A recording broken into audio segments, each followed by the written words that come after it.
Hi friends, ಎಲ್ಲರಿಗೂ ನಮಸ್ತೆ. ಎಲ್ಲರೂ ಹೇಗಿದ್ದೀರಾ? ಎಲ್ಲರೂ ಚೆನ್ನಾಗಿದ್ದೀರಾ ಅಂತ ಭಾವಿಸ್ತಾ ಇವತ್ತಿನ ವಿಡಿಯೋ ಸ್ಟಾರ್ಟ್ ಮಾಡ್ತಾ ಇದ್ದೀನಿ. ಇದು ಬಂದು ಭಾನುವಾರದ ಲಾಗ್ ಆಗಿರುತ್ತೆ. ಇವತ್ತೇನು ನಾನ್ ವೆಜ್ ಅಂತ ತಂದಿರಲಿಲ್ಲ. ಅದರಿಂದ ಮಕ್ಕಳಿಗೆ ಮನೇಲಿ ಇರ್ತಾರೆ ಅಂದ್ಬಿಟ್ಟು ಎಗ್ ರೈಸ್ ಮಾಡೋಣ ಅಂದ್ಬಿಟ್ಟು ಮಾಡ್ಕೊತಾ ಇದ್ದೀನಿ. ತುಂಬಾ ದಿನದಿಂದ ಎಗ್ ರೈಸ್ ಕೇಳ್ತಾ ಇದ್ರು. ಅದರಿಂದ ಇವತ್ತು ಎಗ್ ರೈಸ್ ಮಾಡೋಣ ಅಂದ್ಬಿಟ್ಟು ಬೆಳಗ್ಗೆ ನಾಷ್ಟಕ್ಕೇನೆ ಮಾಡ್ಕೊತಾ ಇದ್ದೀನಿ. ಸ್ವಲ್ಪ ಎಣ್ಣೆ ಹಾಕೊಂಡು ಮೊದಲು ಮೊಟ್ಟೆಗಳನ್ನೆಲ್ಲ ಈ ರೀತಿ ಉಪ್ಪು ಹಾಕೊಂಡು ಒಂದು ಚಿಟಿಕೆ ಚೆನ್ನಾಗಿ ಫ್ರೈ ಮಾಡ್ಕೋಬೇಕು. ಅದಾದ್ಮೇಲೆ ಬೇರೆ ಬಾಂಡ್ಲಿ ಇಟ್ಕೊಂಡಿದ್ದೀನಿ. ಅದಕ್ಕೆ ಎಣ್ಣೆ ಹಾಕೊಂಡು ಸ್ವಲ್ಪ ಜಾಸ್ತಿನೇ ಎಣ್ಣೆ ಹಾಕೊಂಡು ಹಸಿಮೆಣಸಿನ್ಕಾಯಿ ಹಾಗೆ ಈರುಳ್ಳಿನ ಹಾಕೊಂಡು ಫ್ರೈ ಮಾಡ್ಕೊತಾ ಇದ್ದೀನಿ. ಸ್ವಲ್ಪ ಶುಂಠಿ ಹಾಗೂ ಬೆಳ್ಳುಳ್ಳಿನ ಸಣ್ಣದಾಗಿ ಕಟ್ ಮಾಡಿ ಹಚ್ಬಿಟ್ಟು ಹಾಕೋತಾ ಇದ್ದೀನಿ. ಮಕ್ಳಿಗೆ ಇಷ್ಟ ಅನ್ನೋದಕ್ಕೋಸ್ಕರ ನಾವು ಕೂಡ ಇದೇ ನಾಷ್ಟನೇ ಮಾಡ್ತಾ ಇದೀವಿ ಇವತ್ತು. ಅನ್ನನ ಮೊದಲೇ ಉದ್ದುದ್ರಾಗಿ ಮಾಡಿಟ್ಕೊಂಡಿದ್ದೀನಿ. ನಾನು ಮನೇಲಿ ಏನಿದೆ ಅದೇ ತರಕಾರಿನ ಬಳಸಿ ಇವತ್ತು ಎಗ್ ರೈಸ್ ಅನ್ನ ಫ್ರೈಡ್ ರೈಸ್ ಕೂಡ ಮಾಡ್ಕೊತಾ ಇದ್ದೀನಿ. ಚೆನ್ನಾಗಿದು ಫ್ರೈ ಆಗ್ಬೇಕು. ಒಂದ್ ಸ್ವಲ್ಪ ಉಪ್ಪು ಹಾಕೊಂಡು ಫ್ರೈ ಮಾಡ್ಕೊತೀನಿ. ಹಾಗೆ ನೋಡಿ, ಕ್ಯಾಬೇಜ್ ಮತ್ತೆ ಕ್ಯಾರೆಟ್ ಇತ್ತು, ಅದನ್ನ ಕಟ್ ಮಾಡಿ ಇಟ್ಟಿದ್ದೀನಿ. ಇದ್ರ ಜೊತೆಗೆ ಬಟಾಣಿ, ಕ್ಯಾಪ್ಸಿಕಮ್, ಬೀನ್ಸು ಎಲ್ಲಾನು ಹಾಕೊಂಡ್ರು ಚೆನ್ನಾಗಿರುತ್ತೆ. ಮಕ್ಳಿಗೂ ಕೂಡ ತರಕಾರಿ ತುಂಬಾನೇ ಒಳ್ಳೇದು. ಈ ಬೇಸಿಗೆಲಂತೂ ಹೆಚ್ಚೆಚ್ಚು ತರಕಾರಿ ತಿನ್ಬೇಕು. ಅದರಿಂದ ಸ್ವಲ್ಪ ಹಸಿಯಾಗಿದ್ರು ಚೆನ್ನಾಗಿರುತ್ತೆ. ಈ ರೀತಿ ಎಣ್ಣೆನಲ್ಲೇ ಡ್ರೈ ಫ್ರೈ ಮಾಡ್ತಾ ಇದ್ದೀನಿ ಕ್ಯಾಬೇಜ್ ಮತ್ತೆ ಕ್ಯಾರೆಟ್ ಅನ್ನ. ನೀರ್ ಗಿರ್ ಏನು ಹಾಕ್ತಾ ಇಲ್ಲ. ಫ್ರೈಡ್ ರೈಸ್ಗೆ ಸ್ವಲ್ಪ ಅರ್ಧಂಬರ್ಧ ಬೆಂದಿರೋ ತರ ತರಕಾರಿ ಇದ್ರೆ ತುಂಬಾ ಚೆನ್ನಾಗಿ ಟೇಸ್ಟ್ ಆಗಿರುತ್ತೆ. ಹೋಟೆಲಲ್ಲೆಲ್ಲ ಕೊಡಿಸ್ಬೋದು ಮಕ್ಳಿಗೆ. ಆದ್ರೆ ಹೋಟೆಲ್ ತಂದ್ಬಿಟ್ಟು ಹೊರಗಡೆ ತಂದು ತಿಂದ್ಬಿಟ್ರೆ ಅದು ಜೀರ್ಣನೇ ಆಗಲ್ಲ. ಮೊಟ್ಟೆನೆಲ್ಲ ಈ ರೀತಿ ಉದುದ್ರಾಗಿ ಹುರ್ಕೊಂಡಿದೀನಿ. ಇದು ಸಪ್ರೇಟ್ ಹುರಿದು ಎತ್ತಿಟ್ಕೊಂಡಿದೀನಿ.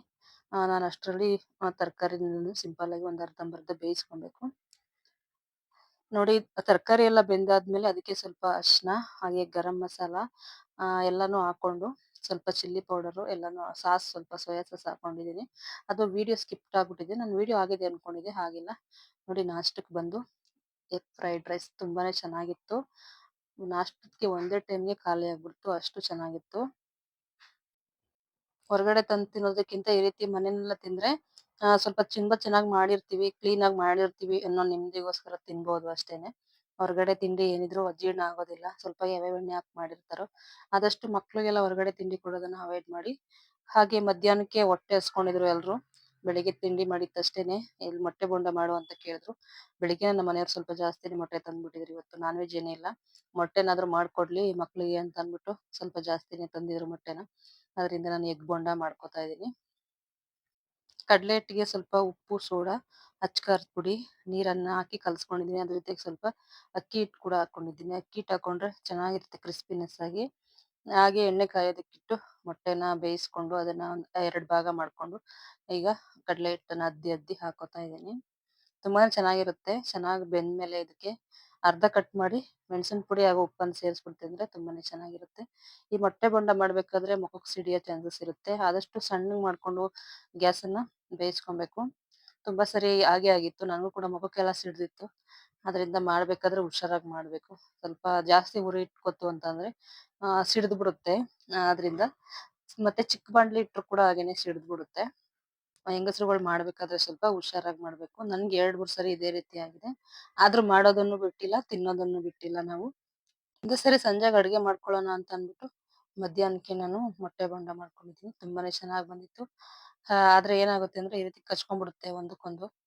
ಈ ರೀತಿ ಚಿಕ್ಕ ಬಾಂಡ್ಲಿಗೆ ಹಾಕೊಂಡ್ರೆ ನಾನೇನು ವಾರದ ದಿನ ಎಲ್ಲಾನು ಈ ರೀತಿ ಎಣ್ಣೆ ಅಂದ್ರೆ ನಾನ್ ವೆಜ್‌ದು ಎಣ್ಣೆ ಏನೂನು ಹಾಕಲ್ವಲ್ಲ, ಅದರಿಂದ ಸ್ವಲ್ಪ ಎಣ್ಣೆ ಹಾಕೊಂಡಿದೀನಿ. ಎಲ್ಲ ಬೋಂಡಾನು ಹಾಕೊಂಡಿದೀನಿ. ಒಂದ್ 8 ಮೊಟ್ಟೆ ಬೇಯಿಸ್ಕೊಂಡಿದ್ದೆ, 16 ಆಗಿರುತ್ತೆ ಎಗ್ ಬೋಂಡ. ನಮ್ಮನೇಲಿ ಸಾಕಾಗುತ್ತೆ ನಾವು 4 ಜನಕ್ಕೆ. ಹಾಗೆ ಬೋಂಡ ಎಲ್ಲ ತಿನ್ಕೊಂಡು ಅದ್ರ ಜೊತೆ ಟೀ ಕೂಡ ಮಾಡ್ಕೊಂಡು ಕೂತ್ಕೊಂಡು ನೈಟ್‌ಗೆ ಅಂದ್ಬಿಟ್ಟು ಬೇಳೆ ಬೇಯಿಸಿಟ್ಕೊಂಡಿದೀನಿ. ಆಲೂಗೆಡ್ಡೆ ಹಾಗೆ ನುಗ್ಗೆಕಾಯಿನ ಹಾಕಿ ಸಾಂಬಾರ್ ಮಾಡ್ಕೊತೀನಿ. ತೆಂಗಿನಕಾಯಿ ಮತ್ತೆ ಟೊಮೊಟೊನ ಹಾಕಿ ರುಬ್ಕೋಬೇಕು. ಬೇಳೆ ಬೇಯಿಸಿರ್ತೀನಲ್ಲ, ಬೇಳೆ ಬೇಯಿಸಾದ್ಮೇಲೆ ಸ್ವಲ್ಪ ನುಣ್ಣಗ್ ಬೆಂದಿರ್ಬೇಕು ಬೇಳೆ. ನುಣ್ಣಗ್ ಬೆಂದಿದ್ರೆ ಟೇಸ್ಟ್ ತುಂಬಾ ಚೆನ್ನಾಗಿರುತ್ತೆ. ನಮ್ಮನೆ ಸ್ಕೂಲ್ ಹತ್ರ ಏನ್ ತಂದಿದ್ರು ನುಗ್ಗೆಕಾಯಿ.